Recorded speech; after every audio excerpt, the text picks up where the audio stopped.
ओम शांति। आज बाप दादा के 1 जनवरी 2023 के अव्यक्त महावाक्य हैं। रिवाइज डेट है 26 मार्च 1993। आज से न्यू ईयर शुरू हो रहा है, तो आज नए वर्ष में अपने अंदर कोई भी एक देवी गुण धारण करने की कोशिश करेंगे और कोई भी एक पुराने कड़े संस्कार का त्याग करेंगे। तो आज की ज्ञान मुरली का शीर्षक है अव्यक्त वर्ष में लक्ष्य और लक्षण को समान बनाओ। अव्यक्त वर्ष में लक्ष्य और लक्षण को समान बनाओ। आज निराकारी और आकारी बाप दादा सर्वश्रेष्ठ ब्राह्मण आत्माओं को आकार रूप से और साकार रूप से देख रहे हैं। साकार रूप वाली आप सभी आत्माएं भी बाप के सम्मुख हो और आकारी रूपधारी बच्चे भी सम्मुख हो। दोनों को बाप दादा देख हर्षित हो रहे हैं। सभी के दिल में एक ही संकल्प है, उमंग है कि हम सभी बाप समान साकारी सो आकारी और आकारी सो निराकारी बाप समान बने। और फिर बाबा ने आगे कहा कि इस लक्ष्य और लक्षण को देख रहे हैं। मेजॉरिटी का लक्ष्य तो बहुत बड़ा है, अच्छा दृढ़ है, लेकिन लक्षण कभी दृढ़ है और कभी साधारण है। तो बाबा ने कहा है कि हमें लक्ष्य और लक्षण को समान बनाना है। तो लक्ष्य और लक्षण में और लक्षण को भी नेचुरल और नेचर बनाने में अंतर क्यों है? समय प्रमाण, सरकमस्टेंस प्रमाण, समस्या प्रमाण। कई बच्चे पुरुषार्थ द्वारा अपने लक्ष्य और लक्षण को समान भी बनाते हैं, लेकिन यह नेचुरल और नेचर हो जाए, कभी कभी नहीं पर नेचुरल और नेचर हो जाए, क्योंकि नेचर जो होता है उसको इंसान रोज और डेली दोहराता है, उसमें अभी और अटेंशन चाहिए। तो आगे बाबा ने कहा ये वर्ष अव्यक्त फरिश्ता स्थिति में स्थित रहने का मना रहे हैं। बाप दादा बच्चों को देख के कहते हैं वाह बच्चे वाह। तो साथ साथ आगे सर्व बच्चों के लक्ष्य और लक्षण में समानता देखनी चाहिए। फिर आगे बाबा ने कहा कि ये जो दोनों में अंतर है उसका कारण विशेष एक बात देखी, चाहे आकारी फरिश्ता चाहे निराकारी, निरंतर नेचुरल नेचर हो जाना चाहिए। तो उसका कारण था अहंकार। तो बाबा ने कहा मूल आधार है निरहंकारी बनना। अहंकार अनेक प्रकार का है। अब बाबा अहंकार के टाइप्स बताएंगे कि सूक्ष्म अहंकार भी होता है लोगों को। तो सबसे विशेष कहने में भल एक शब्द देह अभिमान है, लेकिन देह अभिमान का विस्तार बहुत है। यह एक मोटे रूप में देह अभिमान जो कोई बच्चों में नहीं भी है, चाहे स्वयं की देह चाहे औरों की देह, अगर औरों की देह का भी आकर्षण है तो भी वो देह अभिमान है।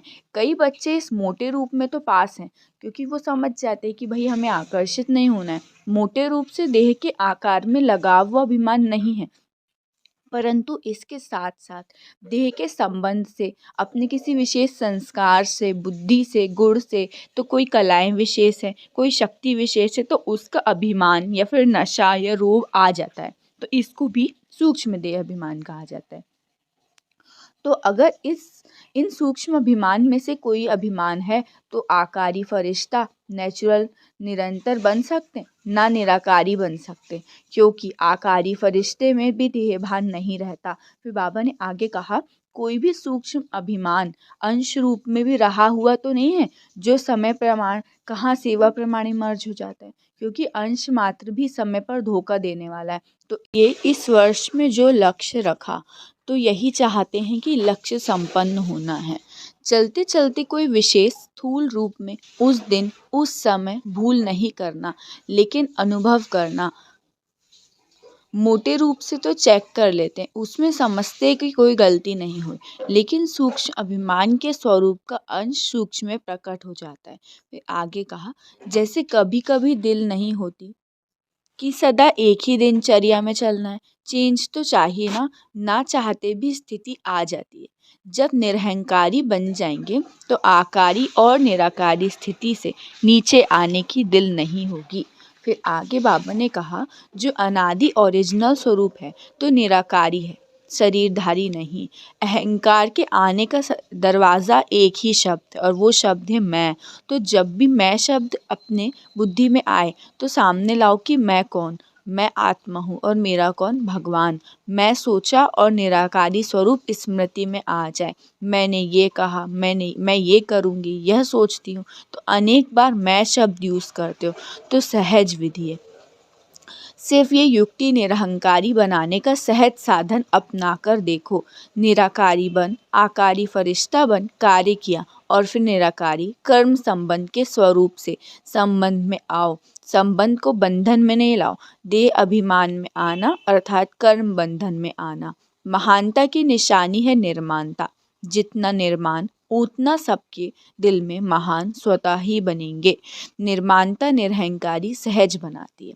निर्माणता का बीज महानता का फल स्वतः ही प्राप्त होता है। सबके मन में निर्माण आत्मा के प्रति सहज प्यार का स्थान बना देती है।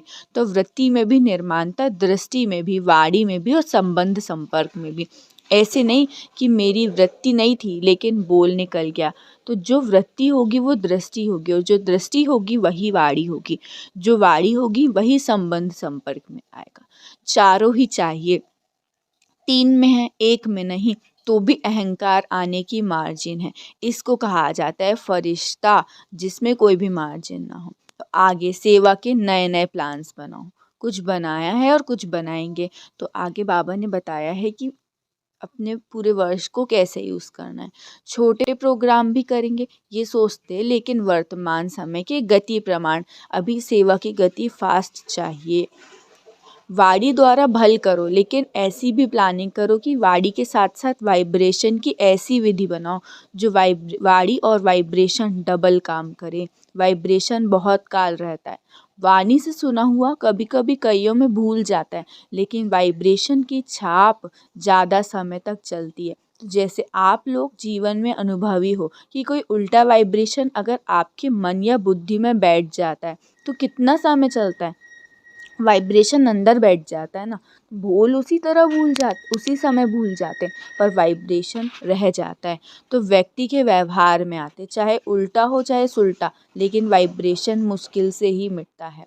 चाहे सूर्य कितना भी प्रकाशमय हो, अगर सामने दीवार आ गई, बादल आ गए तो सूर्य के प्रकाश को प्रज्वलित नहीं होने देते। तो जो पक्का वाइब्रेशन है वो दीवार है, और जो हल्के वाइब्रेशन है वो हल्के बादल या काले बादल। वो रूहानी वाइब्रेशन को आत्माओं तक पहुंचने नहीं देते। जैसे सागर में कोई जाल डाल के अनेक चीज़ों को एक बार इकट्ठा कर लेते हैं, तो यहाँ भी अपनी जाल फैलाकर एक समय पर अनेकों को अपना बना लेते हैं। तो वाइब्रेशन एक ही समय पर अनेक आत्माओं को आकर्षित कर सकते हैं। आगे बाबा ने कहा, तो सहयोगी आत्माओं को और स्टेज पर लाओ, उन्हों का सहयोग सफल करो। साथ साथ वर्ष में मास मुकर्रर करो। कुछ मास विशेष स्वयं के पुरुषार्थ व श्रेष्ठ शक्ति धारण करने के अभ्यास के, जिसको आप तपस्या की भट्टियाँ कहते हो। जैसे सीजन हो, मास तपस्या के, फिर कोई मास छोटी छोटी सेवाओं के, कोई बड़ी सेवाओं के। तो ऐसे नहीं कि 12 मास सेवा में इतने बिजी रहो जो स्व की प्रगति के लिए टाइम ना मिले। तो ऐसे हमें एक ही चीज़ों में बिजी नहीं होना है, बैलेंस बना के चलना है। तो इस वर्ष समाप्ति का एक समारोह किया जाता है। तो दूसरा आध्यात्मिक बातों में स्वाहा किया जाता है।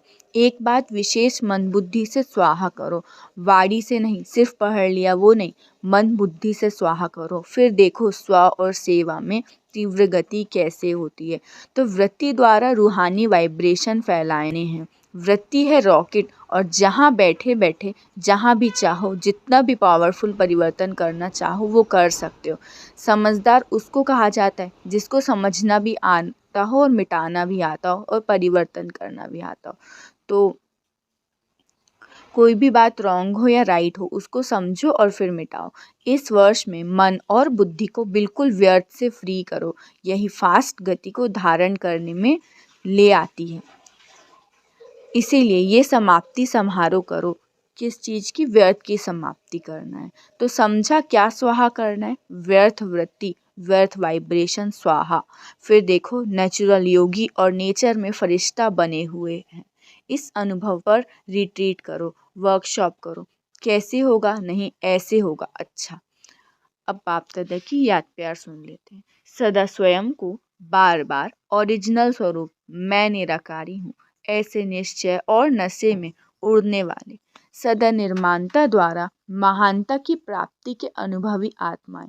ऐसे निर्माण सदा महान और सदा आज्ञाकारी निराकारी स्थिति को नेचर और नेचुरल बनाने वाले सर्वश्रेष्ठ आत्माओं को बाप दादा का बहुत बहुत बहुत याद प्यार और नमस्ते। हो हम रूहानी बच्चों की रूहानी बाप दादा को याद प्यार गुड मॉर्निंग और नमस्ते नमस्ते नमस्ते। शुक्रिया बाबा शुक्रिया। वरदान है, इस मर्जीवा जीवन में सदा संतुष्ट रहने वाले इच्छा मात्रम अविद्या भव। इस मर्जीवा जीवन में सदा संतुष्ट रहने वाले इच्छा मात्रम अविद्या भव। विस्तार है, आप बच्चे मर्जीवा बने ही हो सदा संतुष्ट रहने के लिए। जहाँ संतुष्टता है वहाँ सर्वगुण और सर्वशक्तियाँ हैं। क्योंकि रचयिता को अपना बना लिया तो बाप मिला और सब कुछ मिला। सर्व इच्छाएं इकट्ठी करो, उनसे भी पद्म गुना ज़्यादा मिला है। उसके आगे इच्छाएं ऐसी हैं जैसे सूर्य के आगे दीपक। इच्छा उठने की तो बात ही छोड़ो, लेकिन इच्छा होती भी है ये क्वेश्चन भी नहीं उठ सकता। तो सर्व प्राप्ति संपन्न है, इसीलिए इच्छा मात्रम अविद्या, सदा संतुष्ट मणि है। स्लोगन है, जिनके संस्कार इजी हैं वो कैसी भी परिस्थिति में स्वयं को मोल्ड कर लेंगे। जिनके संस्कार इजी हैं वो कैसी भी परिस्थिति में स्वयं को मोल्ड कर लेंगे। अच्छा, ओम शांति ओम शांति ओम शांति।